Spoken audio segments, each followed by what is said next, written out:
In the heart of a bustling city, where skyscrapers pierced the sky and people rushed to and fro, there existed a ghost with a singular purpose: to unravel the mystery of his own demise.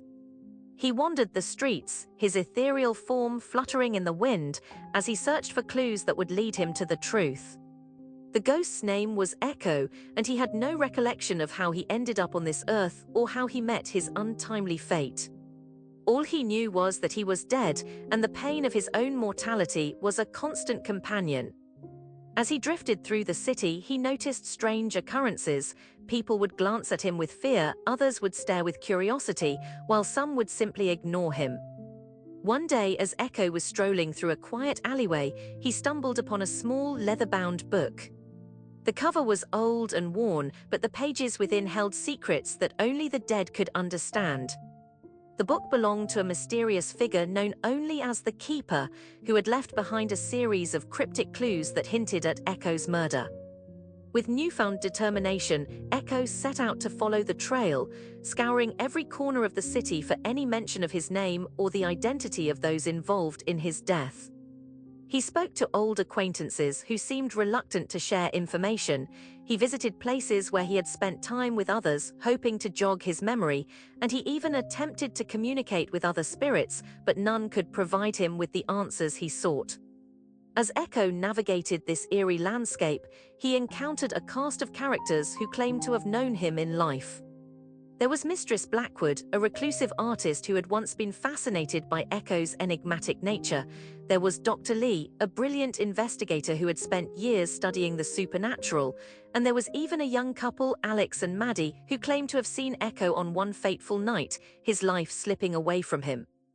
But as Echo listened to their tales, he realized that each of them held secrets of their own. They spoke in hushed tones, exchanging knowing glances that left Echo feeling more confused than ever.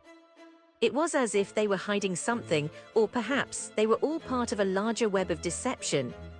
Undeterred, Echo pressed on, driven by his determination to uncover the truth. He began to notice patterns and inconsistencies in the stories he heard, each one revealing a small piece of a much larger puzzle. There was the suspicious conversation between Mistress Blackwood and Dr. Lee, the cryptic message scrawled on the wall of Alex's favorite cafe, and the eerie feeling that Maddie had been watching him all along. As Echo delved deeper into the mystery, he found himself entangled in a complex dance of cause and effect. He began to question whether his own memories were genuine or just a product of his fractured mind. The lines between reality and fantasy blurred, leaving him questioning everything he thought he knew about himself. And yet, despite the uncertainty that surrounded him, Echo refused to give up. He knew that the truth was out there, hidden in plain sight, waiting for him to uncover it. With every step, he drew closer to the answers he sought, his determination fueled by a burning desire for justice. One stormy night, as the rain pounded against the pavement, Echo finally stumbled upon a shocking revelation. He discovered a journal belonging to the Keeper, detailing a plot that went far beyond his own murder. It was a sinister conspiracy involving corrupt officials, ruthless gangsters, and even members of the city's elite. The more he read, the more Echo realized that his death had been just one small part of a much larger web. The truth began to take shape before him, a complex tapestry woven from threads of deceit, betrayal, and murder. And at the center of it all lay Echo himself, a pawn in a game he didn't understand. The realization sent a chill down his spine. He was both the victim and the perpetrator, trapped in a cycle of violence that would never truly be broken.